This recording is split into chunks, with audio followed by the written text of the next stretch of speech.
ibyo rero bisobanuye ko yabihishe, ibyo byabaye ku mugaragaro, ntabwo yabihishe, birazwi, twese turabizi, abantu bose babimenye. N'impamvu turi kubivugaho gutya nuko natwe twabimenye. Rero ntabwo yabihishe, ahubwo abo nabari gushaka gufabrika inkuru kugira ngo bashake gufifiringanya icyo bita urukundo Mutesi akunzwe na Ferdinand. Kandi Ferdinand burya akunze Mutesi cyane, biranagaragara.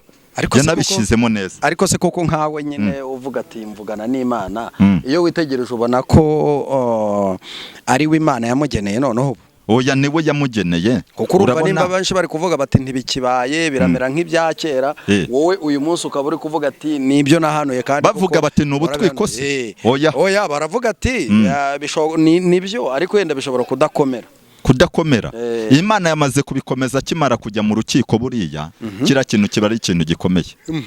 Buriya kujya mu rukiko, executive w'umurenge akabasezeranya, buriya bari ikintu gikomeye. Ubundi ubukwe bwa mbere buhera hariya mu rukiko rw'umurenge. Buriya iyo mwagiye mu rukiko rw'umurenge n'umukobwa n'umusore ubwabo, iyo bamaze kujya mu rukiko rw'umurenge, burya abakobwa bose baba bashize ivuga n'abasore baba bashize ivuga. No kuvuga ngo rero ahubwo ndongera ngewe mvuge ngo abantu bose bagiye banyura imbere ya Mutesi bavuga ngo bari kumutereta by'ubutwiko, bose ubu baramwaraguritse. Baramwaraguritse kubera yuko Ferdinand ahise abarya inomero. Erega Mutesi yari kizungereza, naranabivuze. We ntabwo ubureba amaso meza ya Mutesi, ntabwo ubureba ukuntu Mutesi afite nyashi. Mutesi ntabwo ubureba ukuntu buriya Ferdinand. Yewe ntabwo muzi nge. Mutesi ntabwo ubureba nyashi yiwe, ntabwo namubona. Uzajye witegereza Mutesi buriya afite nyashi. Nyashi niki? Nyashi ni hano hasi akoze neza. Akoze neza. Afite amaso meza. Ameze nk'inyana yo mu ruhongore. No kuvuga ngo buriya Ferdinand uri kubyumva ahisemo neza. Ariko buriya reka nkubwize uko. None se Imana Bibiliya iravuga ngo urugo n'amatungo umuntu aruhabwa n'ababyeyi, ariko hari n'uburanga Imana mwiza ukawuhabwa n'Imana. Imana ijya gutanga umugore mwiza irebera ku isura, irebera ku mutima, irebera ku gakiza, irebera ku ki. Mutesi byose arabyujuje, byose yujuje kuba ari mwiza, afite uburanga. Ni umugore w'umutima Bibiliya yemera mu migani. ni ukuvuga ngo ririya jambo Salomo yahanuye ngo umugore mwiza ni umugore w'umutima. Mutesi burya ni umugore w'umutima.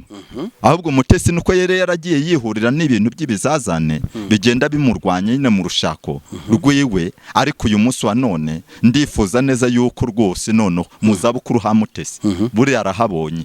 Ferdinand bazagumane babana karamata rwose. Mutesi azasaza ari mu murage w'abantu b'Imana neza. None ubu bagiye kuba bakora umurimo bifatika.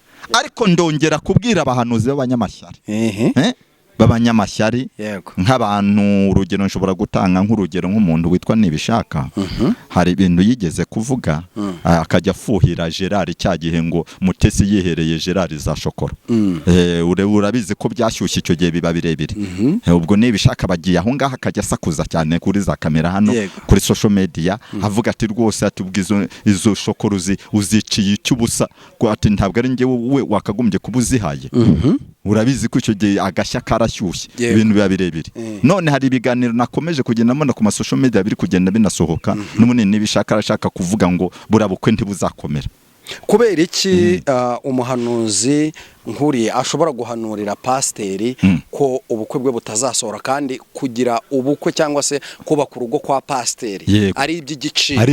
Hagati aho ni Imana ibiri kuvuga, ni ishyari, ni iki kiba cyabiteye? Bene aba bahanuzi batewe na dayimoni nahanuye yaturutse kuzimu yitwa dayimoni mudindiza na dayimoni bwenge bw'isi. Abo bana b'abahanuzi babatewe nabo badayimoni baturutse kuzimu. Uyu dayimoni mudindiza no umudayimoni urimo ishyari. No kuvuga ngo uwo muhanuzi nk'uwo ubuvuze ibyo byose abafe yatewe. Abahubwo abakeneye impuguro ntiyakagumye no kubahuka amavuta. Rega buriya pasiteri Mutesi titire yiwe ya pasiteri yonyine ntabwo ari ngombwa ngo umuhanuzi nkuriya Nibishaka mutinyuka na mwubahuke. Hariya ni n'amakosa. Ariko Nibishaka avuga ko yajyagayo bagasangira ibyo kurya, kamuhanurira ibintu byinshi byasohoye. Ari nayo mpamvu dushobora kwemera ubuhanuzi ari guhanura ko bishobora n'ubundi nabyo gusohora, kuko urumva bwa mbere ibyo yagiye amuhanura byagiye bisohora. Uyu munsi no hari ahantu yaravuze ati ubukwe ntabwo. Ubwo rero nibishaka no muhanuzi w'ibiryo, ubwo yaba ari umuhanuzi w'ibiryo rero, no kuvuga ngo ishyari afite n'ibiryo Mutesi yajyagamo, kuko Mutesi agira umutima mwiza wo kwakira abashyitsi kuva na kera hose. Mutesi n'aba bajerari ajya kubaha amashokora hanyuma agaha Gerard na ya nkoni yo kubaha yuko ari umutambyi Gerard aje kumusaba imbabazi y'ibintu bari baramukoze byose. Ahubwo abantu bagiye kuzasaba Mutesi imbabazi bagiye kuba benshi cyane nk'abandi. Nibishaka azamusaba imbabazi, nibishaka azasaba imbabazi z'iki, azasaba imbabazi z'uko yaramuhanuriye birasohora. Yagiye amuhanurira begera. Nibishaka ntabwo ari umuhanuzi, ibintu byiwe byose anahanura. Ngewe nabonye bitajya bisohora. Yahanuye ko inkambi zizaboneka ajya bugugu. Reka ntazo.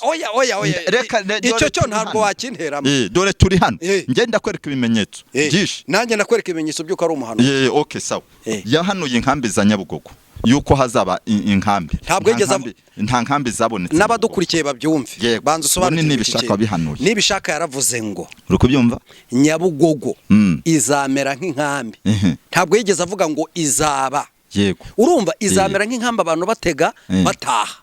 Batega bataha nyine. None mu bihe byashize ntabwo byabaye Nyabugogo imodoka zikabura.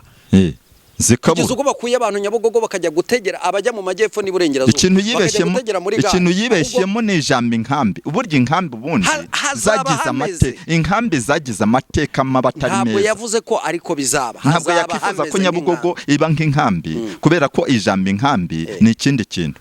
Rero no nta byabaye nta nkambi nabonye. Yavuze ko abantu bagiye gusubira mu reba hano munsi ya Dove, hano munsi ya Dove. Hasengwamaza angana iki yari yubatse mu manegeka, abantu benshi bagasubira mu none se ubundi ko hari inkuru nyinshi. Ubundi reka twigire kuri Mutesi ubwe. Oya reka dusoza ko ngako. Yaravuze ngo izi nsengero ni amazu y'amabandi. Zino nsengero kandi nyinshi zigiye kuvaho, ntabwo zavuyeho insengero. Urabyemera ko ari we wabihanuye? Yavuze ko umuriro wa Pentecote ugiye kurangira. Hanyuma ntiwarangiye se, uracyabaho. None se ubundi afite agahinda k'iki niba Mutesi ahojejwe amarira? Ntabwo ari agahinda, ahubwo ni iby'Imana ubwo yamubwiye. Ngewe nta nubwo ndanabibona. Niba yihorejwe amarira akaba yiboneye umugabo, ndemera ko twahuye nge nawe.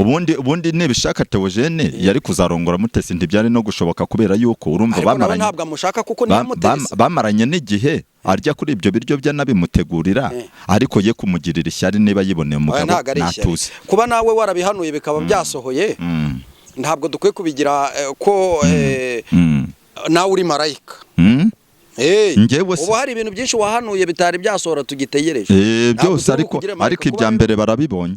Kuba uyu munsi hari umuntu wahanura ibintu bitandukanye n'ibyo wahanuye. Ibya mbere barabibonye. Kuko abantu nahanuriye hano kuri social media bose bagiye babibona. Jacques yarabatijwe.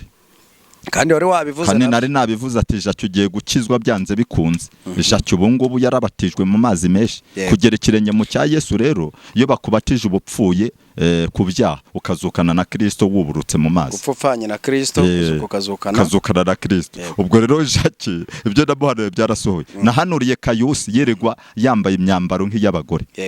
Yambaye amahereni, yambaye ibiki. Uyu munsi ari gukorana indirimbo na Niyo Patrick. Ubu Kayusi ntakiri Satani wa kera. Ubu Kayusi yarakijijwe. Ibyo nahanuye byose byarasohoye. N'ibintu nahanuye Sarongo yuko agomba kugira gute kujya muri gereza kanavamo, ariko aca bugufi yihana arushaho kwihana. Ubu ibyo byose byarasohoye. Nta bintu nahanuye bitasohoye. Rero bishaka kuvuga iki? Bishaka kuvuga ngo nicyo natangiraho ndavuga ngo umuhanuzi yemerwa ruko ibyo yavuze bisohoye. Imana yacu tugire neza. Rero nkuko waruvuze ati ngewe sindi Imana sindi na marayika, ni koko nyine nibyo. Ariko nubwo ibyo byose biba biriho, nshobozwa byose na Kristo Yesu umpa imbaraga. Ni wumpa amavuta, ni wundwanirira. Nicara nca bugufi nka Dawidi burya yacaga bugufi kandi Imana ikamushima ikemera umutima we. Nanjye rero iyo ngize aho ntenguha gatoya hanyuma nca bugufi kabwira Imana ngo Mana mpa imbaraga wongere unshoboze ngahita nkomeza. Niyo mpamvu rero amavuta y'umushumba y'umukozi w'Imana ntabwo ari ayo kubahukwa, ni amavuta ahubwo tugomba gushyigikira tukanezerwa tukishima.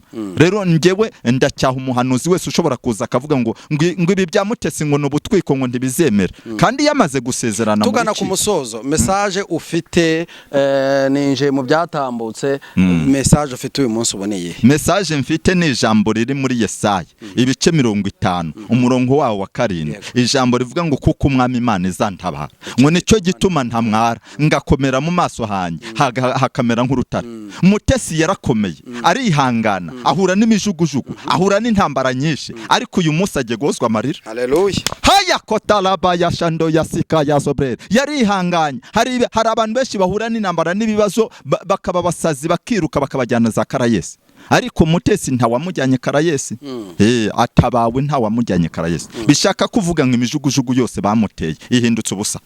Imana irigaragaje kuko umwami Imana iza. Uyu ni Yesaya wahanuye iri jambo, aravuga ngo kuko umwami Imana izantabara, ngo nicyo gituma ntamwara. Nta bimwaro bizaboneka kuri Pastor Mutesi, n'undi muntu wese uziringira Uwiteka Imana ishobora byose azabona ineza y'Imana. Abana b'abahanuzi bari kuvangirwa bavuga ngo ubukwe ngo bwa Fredina ngo ntibuzakomera na Mutesi, abo ngabo baravangiwe, ndabahugura mu izina rya Yesu. Amakaro nagiye kuribwa, inka ziribwe, uri kubyumva, inkoko nziza zigiye kuribwa mu bukwe bwa Mutesi, uri kubyumva. Hanyuma mbese ahantu bagiye kuba ikirori cya Mutesi kizabera, ibintu bizaba bisobanutse, kandi inuma z'umwuka wera nongere mbihanure zizaba zigose ubukwe bwa Fredina na Pastor mu buryo bugaragara cyangwa mu buryo bw'umwuka. Inuma z'umwuka wera bisobanura ngo ni mu buryo bw'umwuka, zizaba zigose n'uburinzi n'umwuka wera, uzaba ugose abantu bose babakwe, abantu bose bari mu bukwe bwa Mutesi. Ubushize rero wavuze ko hari abantu bakomeye bazataha ubwo bukwe. Uyu munsi waba duhishurira abantu bazataha ubwo bukwe, abantu bakomeye ku buryo buzaba butandukanye n'ubw'abandi? Reka nkubwise ukuri, yaba ari muri Kenya Imana izavana y'abantu baze mu bukwe bwa Mutesi, yaba ari Uganda bazavayo baze mu bukwe bwa Mutesi, yaba Tanzania bazavayo, yaba i Burundi bazavayo, ibi bihugu bya Afrika hafi ya byose hazajya havamwe abantu bagende baza mu bukwe bwa Mutesi. Ndabihanuye ko nabihanuye na kera. Hanyuma uri kubyumva, hari n'abazungu bazaza mu bukwe bwa Mutesi, uri kubyumva. Hanyuma ubukwe bwa Mutesi bugiye guhuruza abantu benshi, bugiye